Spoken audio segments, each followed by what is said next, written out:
Okay. Sivanesh good morning. Video on பண்ணிக்கோங்க. Rashid.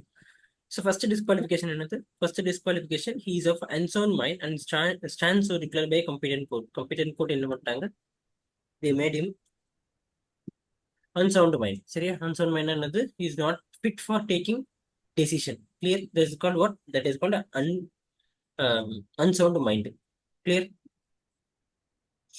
Next வந்து undischarged insolvent. Second வந்து இது அன்டிஸ்சார்ஜ் இன்சால்வெண்ட். அன்டிஸ்சார்ஜ் இன்சால்வெண்ட்னா he is not able to pay his own debts. அதுக்கப்புறம் தேர்ட் வந்து he has applied to be adjudicated as an insolvent and his application is pending. Second, he is an undischarged insolvent. He is second வந்து இன்சால்வெண்டே ஆகிட்டான். சரியா? Third வந்து அந்த ப்ராசஸ்ல இருக்கான். So even though நீங்க இன்சால்வெண்டா இருந்தாலோ இல்ல வந்து அந்த ப்ராசஸ்ல இருந்தாலுமே யூ ஆர் டிஸ்குவாலிஃபைட். கிளியர்? புரியுது?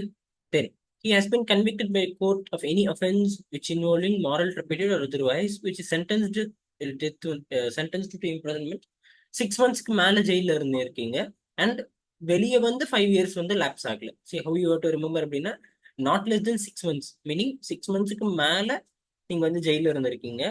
அதுக்கப்புறம் நீங்க வெளியே வந்து 5 வருஷம் முடியல, தென் டிஸ்குவாலிஃபைட். இஃப் சப்போஸ் நீங்க பெரிய அஃபென்ஸ் பண்ணிருக்கீங்க விச் இன்வால்வ் இம்ப்ரெசன்மெண்ட் வந்து more than 7 years அப்படின்னா then you will never be appointed as a director. அதுக்கப்புறம் and order disqualifying him for appointment as a director passed by court or tribunal. So court tribunal என்ன பண்ணிட்டாங்க? Specifically நீங்க வந்து இது பண்ணக்கூடாது, என்ன பண்ணக்கூடாது, அப்பாயிண்ட் பண்ணக்கூடாது. ஃபார் எக்ஸாம்பிள் இப்போ நிரவ் மோடி, விஜய் மல்லையாலாம் வந்து he cannot be appointed as a director which is being specifically told by the court or tribunal அப்படின்னா you should not appoint them. Okay, got it?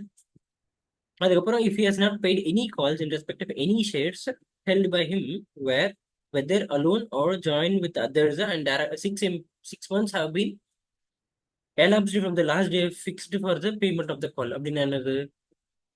Sivanesh இருக்கீங்களா?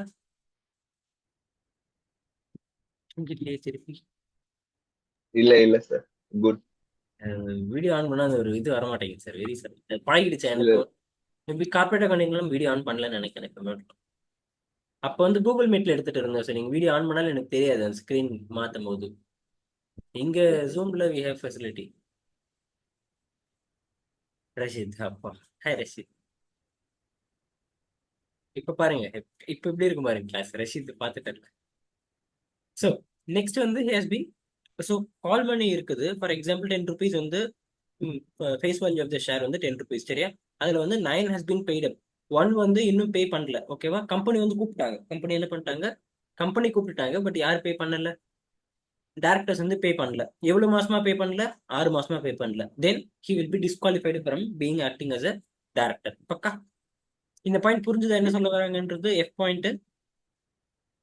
he has not paid any calls in respect of any shares of the company held by him whether alone or jointly and 6 months have elapsed. எப்போ? அவங்க கூப்பிட்டு 6 மாசம் முடிஞ்சிருச்சு. he has been convicted of the offense with the related party transaction. section 182 related party transaction. so related party transactionல எதனாச்சும் offense பண்ணியிருந்தாங்க அப்படின்னா then he has not complied with the provisions of section 152 subsection 3 65 subsection 1. அது என்னன்றதை பார்த்து சொன்னா பார்த்து நீங்க சொல்லணும். clear? then no person who is or has been a director of a company which has not filed financial statement or annual return for any continuous of 3 financial year என்ன பண்ணிருக்காங்க? நீங்க ஒரு ஃபார் எக்ஸாம்பிள் ரஷீத் வந்து ஒரு கம்பெனில டைரக்டரா இருக்காரு. ரஷீத் டைரக்டரா இருந்துமே அந்த கம்பெனி வந்து கன்சிக்யூட்டிவ் 3 financial yearல வந்து financial statement எதுவுமே ஃபைல் பண்ணல. financial statement எதுவுமே ஃபைல் பண்ணல. ஓகேவா? in that case Rasheed will be disqualified. clear?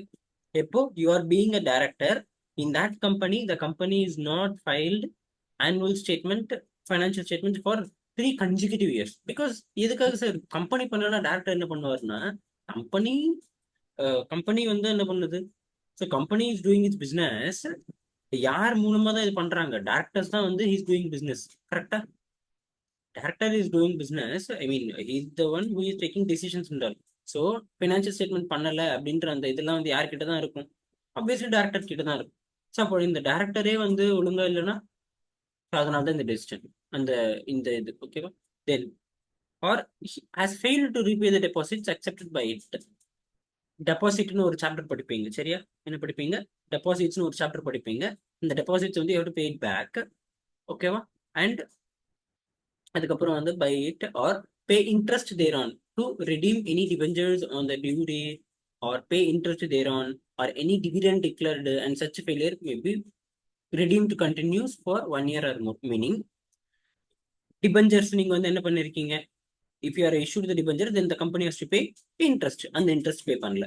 அதுக்கப்புறம் 10 வருஷம் கழிச்சு நான் வந்து என்ன பண்ணிக்கிறேன், ரிடீம் பண்ணிக்கிறேன்னு சொல்லியிருக்கு கம்பெனி, ரிடீம் பண்ணல. அதுக்கப்புறம் என்னது, டிவிடெண்ட் கொடுக்குறேன்னு சொல்லிட்டு டிவிடெண்ட் கொடுக்கல. இது எல்லாம் எப்ப நடக்குது?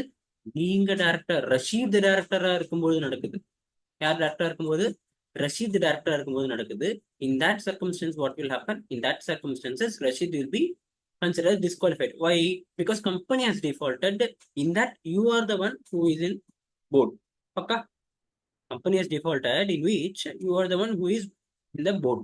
Because of that reason you will be considered as disqualified. Clear? In the disqualification question very very important. Be very very careful. Next question next time கேட்டனா exam testல இந்த question கண்டிப்பா கேட்போம். அதுக்கப்புறம் so இதற்கு முடிச்சு then shall be eligible to be appointed as director of that company or is appointed any other person for 5 years from the date of company set. So இதுவும் same தான். So இங்கெல்லாம் நீங்கள் once disqualify ஆகிட்டீங்கன்னா, இந்த interest கொடுக்காம இந்த இது pay பண்ணாம அப்படின்னா, then in this case you will not be able to மறுபடியும் டேரக்டர் அவங்களால ஆக முடியாது. எத்தனை வருஷத்துக்குன்னா 5 இயர்ஸ்க்கு. Provided that where is the appointing director of a company which is default of class A and class B, he shall not incur a disqualification for 6 months from the date of. இதே வந்து இந்த A point, இந்த 2 point இருக்குதுல்ல, இதுக்கு வந்து 6 months வந்து என்னது 6 months இது என்னாச்சு டிஃபிகல்ட், இதுல நீங்க A point or B point அதுல நீங்க டிஸ்குவாலிஃபை ஆனீங்க அப்படின்னா தென் 6 months வரைக்கும் நீங்க ரீஅப்பாயிண்ட் பண்ண முடியாது, உங்களால ரீஅப்பாயிண்ட் ஆக முடியாது. கிளியர்? இப்போ நம்மளுக்கு என்ன வந்துடும் உடனே, however in case of a government company this subsection shall not applicable. Government கம்பெனிக்கு இந்த சப்செக்ஷன் applicable கிடையாது. கிளியர்? தென் லாஸ்ட் பாயிண்ட் முடிய போகுது. A private company by its articles provide any disqualification for appointment as director addition to those. என்னது? For example private limited company இருக்குன்னு வச்சுக்கோங்களேன், அவங்க வந்து இதுக்கெல்லாம் மீறி ஒரு என்ன டிஸ்குவாலிஃபிகேஷன் வேணாலும் கொடுக்கலாம். ஃபார் எக்ஸாம்பிள் வந்து இஃப் சப்போஸ் வந்து டைரக்டர் வந்து போர்ட் மீட்டிங்ல லாலிபாப் சாப்பிட்டா அவங்களை வந்து என்ன பண்ணுவாங்க, த டைரக்டர் இஸ் டிஸ்குவாலிஃபைட் அப்படின்ட்டு ஆர்டிகல்ஸ்ல எழுதிருந்ததுன்னா then that also will be applicable on it. Clear? So அதே மாதிரி டிஸ்குவாலிஃபிகேஷன், வேற என்ன டிஸ்குவாலிஃபிகேஷன், 3 months இருந்தாலே வந்து டிஸ்குவாலிஃபைட் அப்படின்னு சொல்லியிருந்தாங்கன்னா தென் ஃபார் எக்ஸாம்பிள் 3 months ஜெயிலுக்கு போனாலே டிஸ்குவாலிஃபைட் அப்படின்ட்டு ஆர்டிகல்ஸ் மென்ஷன் பண்ணியிருந்தாங்க, then that will be applicable. Then that will be applicable. Clear? புரியுது? ஸோ ப்ரொவைடட் தட் என்னது முன்னாடி சொல்லட்டுமா? அந்த ஒரு பாயிண்ட் மட்டும். A private company its articles provide any disqualification as appointed as a director. இந்த 1-2ல சொல்லியிருக்குங்க இல்லையா, இந்த 1-2ல சொல்லியிருக்காங்கல்ல, person shall be disqualified. அதுக்கப்புறம் இந்த இது இல்லாம if company feels that is in the articlesல எதனாச்சும் ஃபர்தரா நீங்க எழுதிருக்கீங்கன்னா that will also be applicable. For example, director வந்து ஆப்போசிட் கம்பெனி மீட்டிங் அட்டன் பண்ணா தென் ஜஸ்ட் அந்த ஃபார் எக்ஸாம்பிள் ரிலையன்ஸ்ல ஒரு டைரக்டரா இருக்கிறாங்க, அவங்க வந்து டாடா ஸ்டீல் இருக்கிற கம்பெனி டைரக்டர் கூட if suppose he is colluding இல்லை வந்து he is doing some private meeting அப்படின்னு தெரிஞ்சு வந்துச்சுன்னா நான் வந்து ரிமூவ் பண்ணிடுவேன் அப்படின்னு ஆர்டிகல்ஸ்ல எழுதியிருந்தாங்கன்னா then they will remove. Clear? So provide that where a person is appointed as a director. So இது பார்த்துட்டோம். Then provided that disqualification referred in section clause D, E and G of subsection 1 shall continue to apply even if appeal or petition has been filed against the order of conviction of disqualification. Sir அப்படின்னா என்னது? இங்க D, E, F என்னது? D வந்து என்னது? D வந்து கோர்ட்ல 6 monthsக்கு மேல. E வந்து என்னது? ட்ரிபுனல் இது பண்ணிட்டாங்க. F வந்து என்னது? 6 months கூப்பிடலாம். ஷேர்ஸ். ஓகேவா? ஷேர்ஸ் வந்து கம்பெனி கால் பண்ணிட்டாங்க, 6 months நீங்க வந்து பே பண்ணல, even after 6 months you are not paying. In that circumstances even though நீங்க அப்பீலுக்கு போயிருந்தீங்கன்னா கூட யூ வில் பி டிஸ்குவாலிஃபைடு தான். இல்ல இல்ல என் மேல வந்து கரப்படியாத சட்டையை வந்து கரப்படின்னு வைக்கிறதுக்காக யாரோ வந்து கூட்டு சதி பண்ணிட்டாங்க அப்படின்னு சொல்லிட்டு இஃப் யூஆர் டூயிங்னு வச்சுக்கோங்களேன். தட் இஸ் இது வந்து நான் பண்ணல, ஓகேவா, நான் வந்து எந்த விதமான அஃபென்ஸும் பண்ணல, ஓகேவா, அப்படின்னு சொல்லிட்டு ஃபார் எக்ஸாம்பிள் கோர்ட் வந்து 1 வருஷம் உங்களுக்கு ஜெயில் தண்டனை கொடுத்துட்டாங்க sir. Now you are going for appeal. Now you are going for what? Now you are going for appeal. Even Dhoot இந்த காரணத்தை சொல்லி நான் டிஸ்குவாலிஃபிகேஷன் கிடையாது, நான் அப்பீலுக்கு போயிருக்கேன் அப்படின்னு சொல்லக்கூடாது. இவன் வந்து அந்த தண்டனை கொடுத்துட்டாங்களா, கொடுத்தது தான். இஃப் சப்போஸ் நீங்க அப்பீல்ல போய் ஜெயிச்சீங்கன்னா then that is fine. If you're going for an appeal and if you're winning, then that is fine. Then disqualification கிடையாது. பட் ஜஸ்ட் பிகாஸ் நான் வந்து கேஸ் போட்டாங்க, நான் வந்து இதுக்கு போயிருக்கேன், அப்பீலுக்கு போயிருக்கேன் அப்படின்றத காரணம் காட்டி இந்த டிஸ்குவாலிஃபிகேஷன்ல இருந்து நீங்க தப்பிக்க முடியாது. ஸோ எம்சிஏ என்ன சொல்லியிருக்கு? Disqualified all such directors associated with such company who have not been completed their annual filing. இந்த பாயிண்ட் ரொம்ப ரொம்ப இம்பார்ட்டன்ட். Listen very carefully. ஓகேவா? என்னதுன்னா, a list of directors associated with struck of companies and disqualified all directors associated with such companies who have not completed their annual filing for continuous period of 3 financial through register of companies under company. நீங்க வேற for example Reliance கம்பெனில இருக்கீங்க, Reliance இண்டஸ்ட்ரீஸ்ல இருக்கீங்க, ஓகேவா? Reliance இண்டஸ்ட்ரியில இருந்துட்டு Reliance இண்டஸ்ட்ரீஸ்ல இருந்துட்டு நீங்க வந்து ரிலையன்ஸ் இண்டஸ்ட்ரியோட ஃபைனான்சியல் ஸ்டேட்மெண்ட் வந்து 3 இயர்ஸா ஃபைல் ஆகல. தென் நீங்க மத்த இதுல வந்து என்ன ஆக முடியாது, டேரக்டரா இருக்க முடியாது. நீங்க 2-3 கம்பெனி ஃபார் எக்ஸாம்பிள் ஐசிஐசி பேங்க்லயும் நீங்க தான் டேரக்டர், ஹெச்டிஎஃப்சி பேங்க்லயும் நீங்க தான் டேரக்டர், ரிலையன்ஸ்லயும் நீங்க தான் டேரக்டர், ஓகேவா? ரிலையன்ஸ் இண்டஸ்ட்ரீஸ்ல கன்சிக்யூட்டிவ் 3 ஃபைனான்சியல் இயர்ல ஃபைனான்சியல் ஸ்டேட்மெண்ட் ஃபைல் பண்ணல, ஆனா ஹெச்டிஎஃப்சில ஐசிஐசில ஒழுங்கா தான் ஃபைல் பண்ணிட்டு இருக்காங்க அப்படின்னா அங்க நீங்க வந்து டிஸ்குவாலிஃபைட்னா இங்கேயும் டிஸ்குவாலிஃபைடு. புரியுது? Yes, automatically sir. நீங்க வந்து டிஸ்குவாலிஃபைடு எங்கேயுமே ஹெச்டிஎஃப்சி ஐசிஐசி பேங்க்லயுமே you will be disqualified. Able to understand? அதுக்கப்புறம் ரஷித், வெக்கேஷன் என்னது?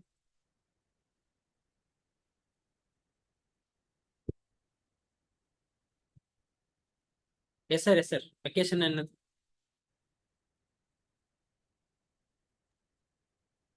வெக்கேஷன்னா ஆஃபீஸை காலி பண்ணிட்டு போறது சார்.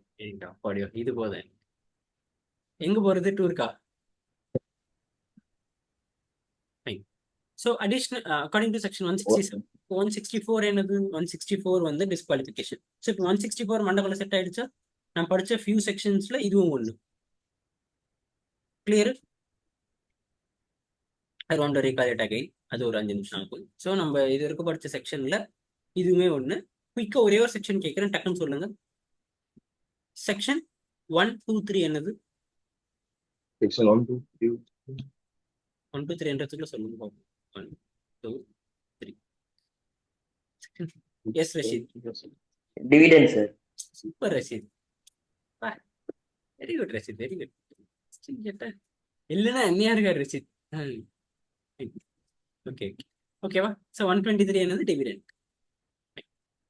ஸோ அந்த மாதிரி ஃபியூ செக்ஷன்ஸ் தான் நம்ம படிச்சிருக்கோம். ஸோ செக்ஷன் 164 என்னது? Section 164 disqualification of appointment of director. Super, சரி, ஓகே. செக்ஷன் 149 சப்செக்ஷன் 6 என்னது? 149 இண்டிபெண்டன்ட் டைரக்டரோட இது சார், அவங்களோட இது பார்க்கறது, ரிலேட்டிவ்ஸ்க்கும் இதுக்கும் தான் இது பார்க்கறது. Very good, very good, good good good good. So independent director, ஓகேவா? செக்ஷன் 149 சப்செக்ஷன் 6 தான் வந்து independent director. Very good. Of course definition வந்து செக்ஷன் 2ல கொடுத்துருக்காங்க. செக்ஷன் 2ல என்ன சொல்லிட்டாங்கன்னா அங்க போய் பாருங்க. எங்க போய் பாருங்க? செக்ஷன் 149 சப்செக்ஷன் 6ல போய் பாருங்க. ஸோ அவ்வளவுதான். So vacation of officer first எப்போ வந்து வெக்கேட் ஆவாங்க, எப்போ வந்து காலி பண்ணிட்டு போனோம்னா ஃபர்ஸ்ட் வந்து 164. ஃபர்ஸ்ட் என்னது? 164, ஓகேவா? 164 என்னது? டிஸ்குவாலிஃபிகேஷன். எதனாச்சும் டிஸ்குவாலிஃபிகேஷன்ல மாட்டாங்கன்னா உடனே வந்து என்னது? ஆஃபீஸ் காலி பண்ணிட்டு போயிடணும். அதுக்கப்புறம் he absents himself for all meetings of the board held during 12 months with or without seeking leave of absence.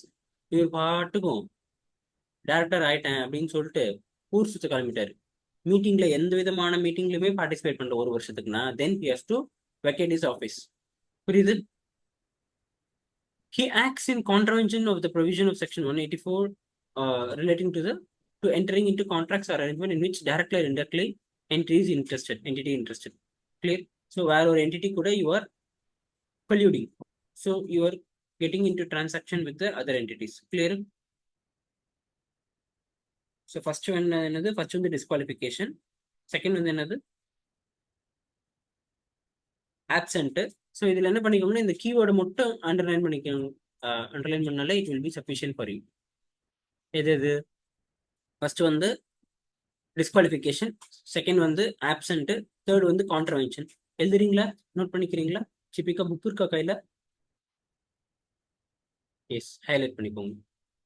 He fails to disclose his interest in any contract or arrangement in which he is directly or indirectly interested in contravention with the provision of section 164. First one, he is doing contravention. Second is what? Second is he is doing disclosure. Disclose பண்ணல. C point D point புரியுதா சிவனிஷ் என்ன சொல்ல வராங்கன்றது? சி point D பாயிண்ட் என்னதுன்னா, director some other interest directly or indirectly somewhere else also. புரியுதா? For example, நீங்க வந்து ஒரு டைரக்டருடைய ரிலேட்டிவ் தான் வந்து கேஎம்பியா இருக்கிறாங்க. எதுல? அதர் கம்பெனிஸ்ல. That details also you have to disclose. So like that. புரியுது? வேற எதனாச்சும் இன்ட்ரெஸ்ட்ல நீங்க டைரக்டா இன்டைரக்டா இன்ட்ரெஸ்ட் எதனாச்சும் இருந்தீங்கன்னா then that you have to disclose. But நீங்க டிஸ்க்ளோஸ் பண்ணல அப்படின்னா ஆஃபீஸ் விட்டு போயிடணும். இல்ல கான்ட்ரவென்ட் பண்றீங்க அப்படின்னாலும் வெளியே விட்டு போயிடணும். ஸோ தேர்ட் பாயிண்ட் வந்து அந்த செக்ஷன் 184 யூஆர் கான்ட்ரவென்டிங் த 184. செகண்ட் வந்து நீங்க டிஸ்க்ளோஸ் பண்ணல. செகண்ட் வந்து என்ன பண்ணல, அதுவுமே வந்து it will lead to vacate your office. He becomes disqualified with court of tribunal. இதுக்கப்புறம் பாயிண்ட் கொஞ்சம் ரிப்பீட் ஆகும். ஓகேவா? டிஸ்குவாலிஃபை ஆகிற ட்ரிபியூனல். சி இந்த பாயிண்ட்ஸ்லாம் இருக்குதுல்ல, இப்போ நம்ம படிக்கிறோம்ல, இதெல்லாம் எக்ஸாம்ல கேட்டால் ஃப்ரீக் மார்க்ஸ் தான். பிகாஸ் இந்த கரெக்டாக ஹைலைட் பண்ண வேர்ட்ஸ் மட்டும் பண்ணால் கரெக்டாக எழுதிடுவீங்க. He has been convicted by court offense or moral turpitude not less than 6 months. So இதில் இம்ப்ரெஷன் மட்டும் எழுதிட்டு ஹைலைட் பண்ணிட்டு not less than 6 months போதும். பிகாஸ் இதே பாயிண்ட் தான் மேலே அப்ளிகபிள் ஆகும். Provided he shall be further, he shall not be vacated by the director in case of case E. ஓகேவா? எப்போ அப்படின்னா, சி லிசன் கேர்ஃபுல்லி. இந்த மாதிரி தான் கொஸ்டின் கொஞ்சம் டிப்ஸ் பண்ணி கேட்கறவங்க இந்த மாதிரி தான் கேட்பாங்க. எப்படி கேட்பாங்க? For example, if he provided that office shall not be vacated by the director in case of orders clause E and F, that is disqualify பண்ணிட்டாங்க, ட்ரிபியூனல் டிஸ்குவாலிஃபை பண்ணாலுமே அவர் வந்து எப்போ வந்து வக்கேட் பண்ணக்கூடாது அப்படின்றது. ப்ளஸ் வந்து imprisonment 6 months when he is not liable to vacate his office அப்படின்னா for 30 days from the date of conviction. Provided that office shall not be vacated by the director in case referred in இது for 30 days from the date of conviction of order or disqualification. Tribunal order pass பண்றாங்களா, அதுல இருந்து 30 days வரைக்கும் நீங்க டேரக்டரா இருங்க. 30 daysக்கு அப்புறம் தான் you should vacate. 30 days வரைக்கும் டேரக்டரா இருந்து உங்களுடைய எல்லா விதமான liabilities discharge, then you go. Clear? அதே மாதிரி when appeal or petition is preferred within 30 days as aforesaid against conviction resulting in sentence or order until expiry of 7 days from the date on which such appeal petition is disposed of. சரி, என்ன சரி இது மேலே படிச்சோம்ல, மேலே வந்து நீங்கள் appeal பண்ணுறதுலாம் கணக்கே கிடையாது. மேலே என்னது டிஸ்குவாலிஃபிகேஷன், அப்பீல் போகிறதுலாம் கணக்கே கிடையாது. பட் இந்த வெக்கேஷன் ஆஃப் ஆஃபீஸ்க்கு ஃபார் எக்ஸாம்பிள் நீங்கள் அப்பீல் 30 daysக்குள்ள அப்பீல் போயிருக்கீங்கன்னா, 30 daysக்குள்ளார அப்பீலுக்கு போறீங்க அப்படின்னா தென் இன் தட் கேஸ் நீங்கள் வெக்கேட் பண்ண வேண்டிய அவசியம் கிடையாது. புரியுது? அண்ட் அது மட்டும் கிடையாது, அன்டில் எப்போனா until expiry of 7 days from the date of such appeal. அந்த அப்பீல் முடிஞ்சு 7 days வரைக்கும். அதுக்கப்புறம் you should vacate your office. அதுக்கப்புறம் where any further appeal or petition is preferred against order sentence within 7 days until such appeal. First வந்து என்னது 30 days. சரியா? 30 daysக்குள்ள நீங்கள் appeal போறீங்க. அதுக்கப்புறம் அப்பீல் வந்து வருது 7 days. ஓகேவா? அதுக்கு நீங்க வந்து ஃபேவரபுளா வந்துருச்சுன்னா ஓகே. இல்லையா மறுபடியும் நீங்க அப்பீல் போறீங்க அப்படின்னா then you should not vacate the office. இது எல்லாமே வித்தின் 7 daysக்குள்ள நடந்ததுன்னா you are not liable to. Clear? போராட்டு படிச்சீங்கன்னா புரியும். Then when he should vacate his office, if he has been removed in pursuance of provisions of this act. In act he is removed as provisions of act, maybe special resolution pass பண்ணி இல்ல இவங்களை வந்து தூக்கணும் அப்படின்ட்டாங்கன்னா then that is called he is removed pursuant in provision of this act. புரியுது? இந்த act பிரகாரம் அவங்க remove பண்ணியிருக்காங்கன்னா then he has to vacate his office. Clear? புரியுது? Then he has been appointing, he having been appointed a director by which of his holding any office or other employment in the holding HSA ceases to hold such office or other employment in that company. சரி, meaning என்னது? இந்த பாயிண்ட்டுக்கு meaning கரெக்டா புரியுதா யாருக்காச்சும்? I give you 30 seconds time. இந்த point என்ன புரியுதுன்னு சொல்ல முடியுமா? Okay, I will try. Very good. I will monitor it.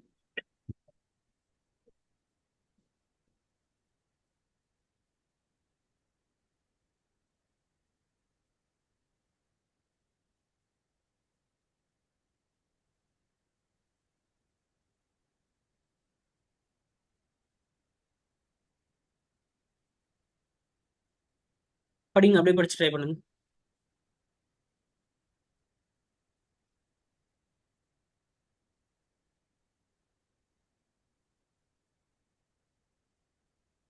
Deepika, will you try? So We after have 6. been Yes, Yonesh. Start.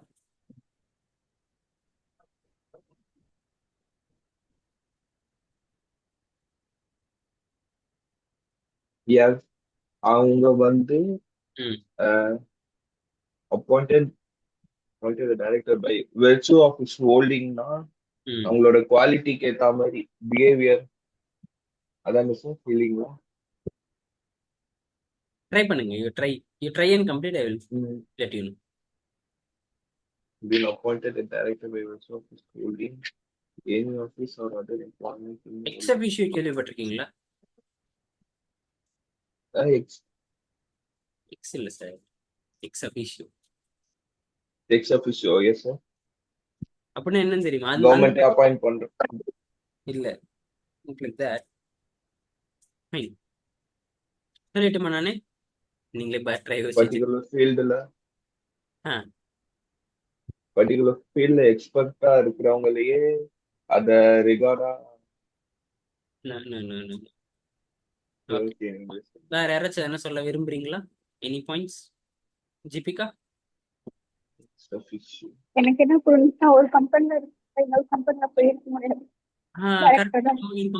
Correct partially come again ப்ராப்பரா ஒரு சொல்லுங்க. கம்பெனில டைரக்டரா இருந்தவங்க ஓகே இன்னொரு கம்பெனி டைரக்டரா இருக்காங்க சார், which means அது holding company, subsidiary company. Okay அந்த கம்பெனில ஏதாவது டிஃபால்ட் பண்ணிருந்து இல்ல சார். கரெக்ட் தான், ஆல்மோஸ்ட் கரெக்ட். சார் இங்க பாருங்க, he having been appointed director by virtue of holding any office or other employment in the holding subsidiary associated. For example, நம்ம மேல ஒன்று பார்த்தோம் இல்லையா? கொஞ்சம் ரீகால் பண்ணீங்கன்னா சூப்பரா இருக்கும் இந்த பாயிண்ட். சப்சிடரியில லிசன் செம்ம இன்ட்ரெஸ்டிங்கான பாயிண்ட் இது. நீங்க வந்து இண்டிபெண்டன்ட் டைரக்டரா இருக்கீங்கன்னு வச்சுக்கோங்களேன் ரிலையன்ஸ்ல. ஸோ சப்சிடரி வந்து அன்லிஸ்டட் மெட்டீரியல் சப்சிடரி. என்னது? சப்சிடரி வந்து அன்லிஸ்டட் மெட்டீரியல் சப்சிடரி. சரியா? அங்க வந்து நீங்க டைரக்டரா இருக்கணும். அங்க வந்து என்னவா இருக்கணும்? டைரக்டரா இருக்கணும். அங்க நீங்க எங்க லிஸ்டட் கம்பெனில நீங்க இண்டிபெண்டன்ட் டைரக்டர்ன்ற போஸ்ட்ல இருந்து நீங்க வெக்கேட் பண்ணிட்டீங்கன்னா ஆட்டோமேட்டிக்கா இங்க இருந்து வெக்கேட் ஆயிடும். அதுதான் இந்த பாயிண்ட். நீங்க ஒரு டைரக்டர் அப்பாயிண்ட் பண்ணிருக்கீங்க. எதனால நீங்க அப்பாயிண்ட் பண்ணிருக்கீங்க? ஒரு அப்பாயிண்டட் டைரக்டர் அப்பாயிண்ட் ஆகியிருக்கீங்கன்னா ஹோல்டிங் சப்சிடரியில டைரக்டரா இருக்கீங்க, அதனால இங்கேயும் டைரக்டரா இருக்கீங்க. புரியுதா? ஒரு கிளாஸ் இருக்கு sir. whoever is director in the holding company will be the subsidiary company director also அப்படின்னு இருக்குன்னு வச்சுக்கோங்களேன். இப்போ நீங்க ஹோல்டிங் கம்பெனி டைரக்டர் வந்து வெக்கேட் பண்றீங்கன்னா ஆட்டோமேட்டிக்கலி சப்சிடரி கம்பெனில இருந்தும் நீங்க வெக்கேட் ஆனதா கணக்கு எடுத்துக்கப்படும். கிளியர்? சரி, இது எதுக்கு சார் இந்த எக்ஸபிஷியலா கொண்டு வந்தீங்கன்னா, ஃபார் எக்ஸாம்பிள் இப்போ தமிழ்நாடு கவர்மெண்ட் இருக்கு இல்லையா, மெட்ராஸ் யூனிவர்சிட்டி இருக்குன்னு வச்சுக்கோங்க. ஓகேவா? One of the most useful universities. ஓகேவா? இப்போ அந்த மெட்ராஸ் யூனிவர்சிட்டியில என்னதுன்னா, அந்த Madras university chairman post example அந்த மெட்ராஸ் யூனிவர்சிட்டி சேர்மன் போஸ்ட் என்னதுன்னா, யாரை வந்து கவர்னரா இருக்கவங்களோ அங்குதான் வந்து ஷுட் ஃபோல்டு த இது சேர்மன் போஸ்ட். சரியா? ஃபார் எக்ஸாம்பிள் இப்போ R N Ravi governor, then automatically he is appointed as an chairman also. If suppose governor post போயிடுச்சுன்னா ஆட்டோமேட்டிக்கலி அந்த சேர்மன் போஸ்ட்டும் போயிடும். அதுதான் he has been appointed as a chairman by virtue of being governor, Tamil Nadu government. Once governor post போயிடுச்சுன்னா அங்கேயும் போயிடும். அதுதான் இந்த point. Clear? Interesting. So where all directors of a company vacate their offices under any disqualification provision in subsection 1, the promoter or in absence central government shall appoint.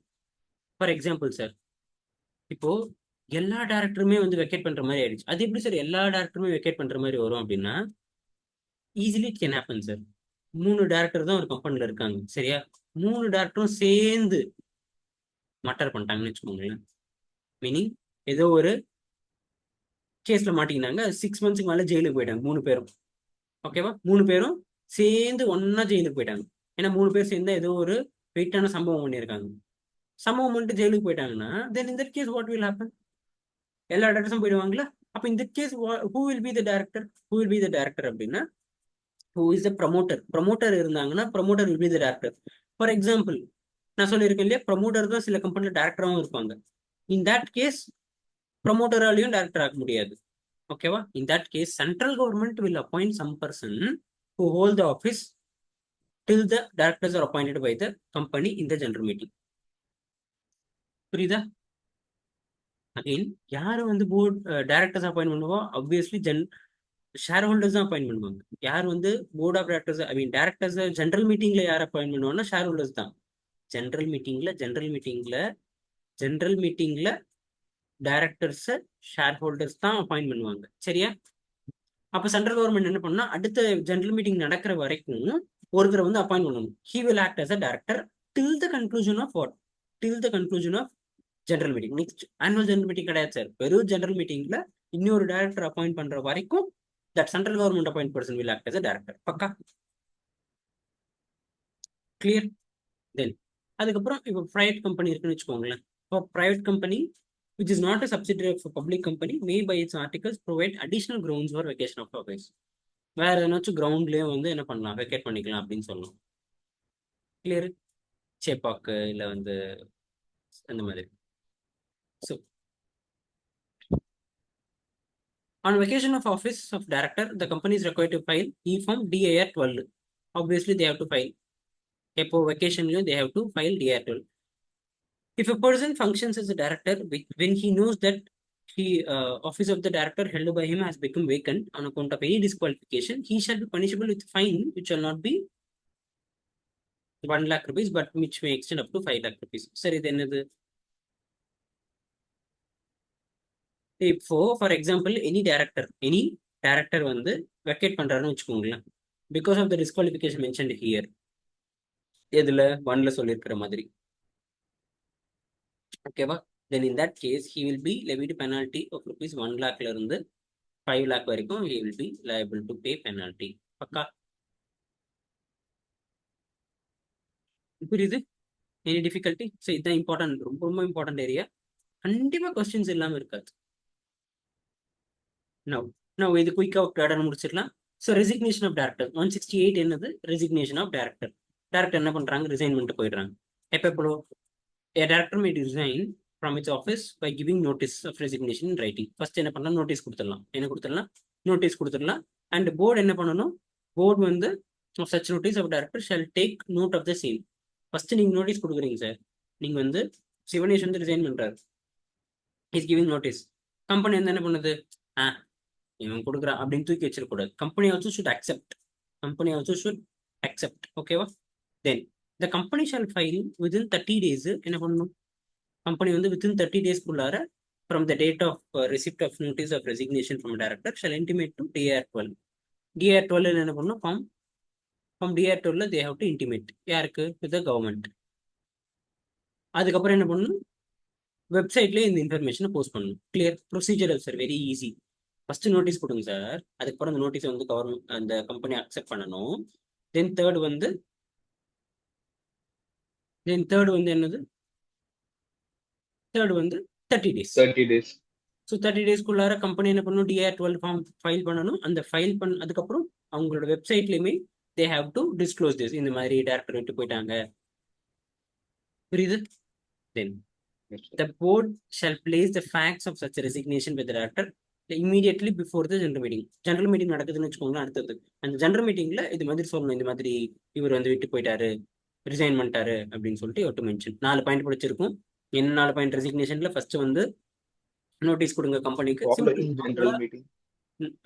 சிம்பிளா ஒரு notice இதுல இருந்து வெளியே வரீங்க, நோட்டீஸ் கொடுத்துட்டு தான் வெளியே வருவீங்க. அதே தான் இங்கே நோட்டீஸ் கொடுங்க கம்பெனிக்கு, அந்த கம்பெனி அதுக்கு வந்து போர்டு வந்து அதை அக்செப்ட் பண்ணணும். அதுக்கப்புறம் கம்பெனி வந்து 30 டேஸ்க்குள்ளார ஃபைல் பண்ணணும். அந்த 30 டேஸ்க்குள்ளார ஃபைல் பண்ணுறது ஃபைல் பண்ணணும், டிஆர்டோல ஃபைல் பண்ணணும், வெப்சைட்ல அப்லோட் பண்ணணும். ஜெனரல் மீட்டிங் நடக்குதுன்னா ஜெனரல் மீட்டிங்ல you have to tell that இந்த மாதிரி டேரக்டர்ஸ் வந்து விட்டு போயிட்டாங்க. Directors May within 30 days from the resignation. இப்போ டேரக்டர் என்ன பண்ணணும்? இது கம்பெனி, எது கம்பெனி வந்து DAR-12 ஃபைன் பண்ணணும். பட் டேரக்டர் என்ன பண்ணணும்னா forward the resignation to the register of a copy of his resignation along with reasons and resignation in form DIR-11. சரி, இது கொஞ்சம் நூல் கோத்த மாதிரி படிச்சு வச்சுக்கோங்க, அப்பதான் ஞாபகம் இருக்கும், இல்லை மறந்து போயிடும். ஓகேவா? DIR-11ன்றது டேரக்டர் ஹேஸ் டு டிஸ்க்ளோஸ். என்னது? DIR-11 director has to not disclose, director has to intimate to the registrar in form number DIR-11 எதுக்காக நான் ரிசைன் பண்ணேன் அப்படின்ற ரீசன். whereas DIR-12 வந்து கம்பெனி ஹேஸ் டு ஃபைல். ரெண்டு பேருமே 30 டேஸ்க்குள்ளார ஃபைல் பண்ணணும். ரெண்டு பேருமே 30 டேஸ்க்குள்ளார ஃபைல் பண்ணணும். இதுக்கப்புறம் தான் நான் DIR-12 கொஸ்டின் கேட்பேன், you have to answer. So DIR-12 என்ன பண்ணணும்? Company has to disclose to the register that இந்த மாதிரி டேரக்டர் வந்து விட்டு போயிட்டாரு. தென் DIR-11 என்னது? Director has to inform to the register, நான் விட்டு போயிட்டேன். Clear? A resignation shall be effective from the date on which notice is received by the company or the date specified with the director in the notice whichever is later. இது கொஸ்டினா கேட்பாங்க sir, பார்த்துக்கோங்க இந்த point. The resignation shall be effective எப்பனா from the date on which the notice is received by the company. அப்போ என்னைக்கு notice receive பண்ணாங்களோ அன்னைக்கு, or the date specified with the director in the notice whichever is later. Sir என்ன sir அர்த்தம்? என்ன sir அர்த்தம் அப்படின்னா, டேரக்டர் வந்து சொல்லிட்டார், நான் 1ஆம் தேதி 1 டிசம்பர்லேருந்து நான் வரமாட்டேன், நான் ரிசைன் பண்ணுறேன் அப்படின்னு சொல்லிட்டு நோட்டீஸ் வந்து அனுப்பிட்டாரு. ஓகேவா? இது எப்போதான் போய் சேருது கம்பெனிக்குன்னா 3ஆம் தேதி தான் போய் சேருது. இப்போ whichever is later 3ஆம் தேதி. So from 3/12 he will be treated as he will be treated as that he is resigned from the office. Clear? Not one. For example அவர் வந்து டைப் பண்ணி அனுப்பிட்டாரு என்னன்றது, 1 December, listen carefully, 1 December he is dispatching the notice, he is sending the notice to the company saying that from 15th of December onwards I am resigning from the post of the director. இது வந்து notice எப்போ கிடைக்குது கம்பெனிக்கு அப்படின்னா 3ஆம் தேதியே கிடைச்சிருது. இன் this case எது வந்து date of resignation? Yes Sivanesh sir, question புரியல என்ன? Yes. சரி, கவனிக்கல. இந்த ஃபர்ஸ்ட் நோட்டீஸ் ரெடி பண்றான், சரியா? ம். அந்த நோட்டீஸ்ல ஹேஸ் மென்ஷன் தட் 15th டிசம்பர்ல இருந்து நான் ரிசைன் பண்றேன்றது. இந்த நோட்டீஸ் வந்து எப்ப கம்பெனி கிட்ட போய் சேருதுன்னா 3ஆம் தேதி போய் சேருது. நான் my question is which will be the effective date of resignation? 30 days தான் சார் லிமிட். ஐயோ சார், அது ரிசைன் பண்ணதுக்கு அப்புறம் ஃபார்ம் ஃபைல் பண்றது.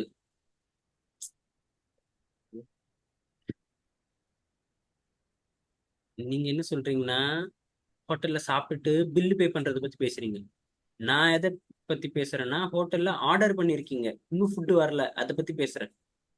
ரெண்டுத்துக்கும் டிஃபரன்ஸ் இருக்குது. வேற யாருக்காச்சும் கொஸ்டின் புரியலையா? இல்ல புரிஞ்சவங்க ஆன்சர் பண்ணுங்க. Yes madam. 3 days. 3 days-ஆ?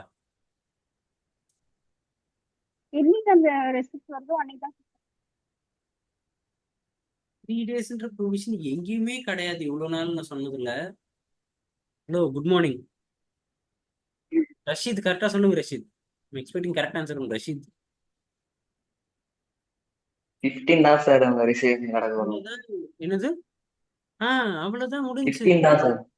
Very good Rashid, அவ்வளவுதான் முடிஞ்சு. Array sir, provision of the resignation shall be effective from the date on which notice is received by the company or the date specified by the director in the notice whichever is later. என்னைக்கு நீங்க notice receive பண்ற அந்த தேதியில இருந்து, இல்ல அந்த நோட்டீஸ்ல வந்து நான் 15 நாள் 15th டிசம்பர்ல இருந்து வர மாட்டேன், that date you have to take the date as a consideration of resignation. அவ்வளவுதானே? புரியுதா சிவனேஷ்? Got it? புரியலையா? புரியுது சார். நான் வேற பாயிண்ட் பார்த்துட்டு இந்த பாயிண்ட் நான் படிக்கவே இல்லை சார். இன்னும் ஃபிஃப்த் பாயிண்டே பார்த்துட்டு சரி எங்க அந்த இது தேடிட்டு இருக்கேன். காணும். Very good. Very good madam, புரிஞ்சது மேடம்க்கு? லாஸ்ட் கொஸ்டின் டக்குன்னு ஆன்சர் பண்ணுங்க. 15th டிசம்பர் 15th டிசம்பர் நீங்க வந்து நோட்டீஸ்ல நான் இந்த ரிசைன் பண்ண போறேன்னு சொல்லிட்டீங்க. இந்த நோட்டீஸ் வந்து கம்பெனிக்கு 17th டிசம்பர் தான் போய் சேருது. இப்போ எது வந்து date of effective date of resignation? 17. 17 தான் சார். 17. அவ்வளவுதான். அப்பா.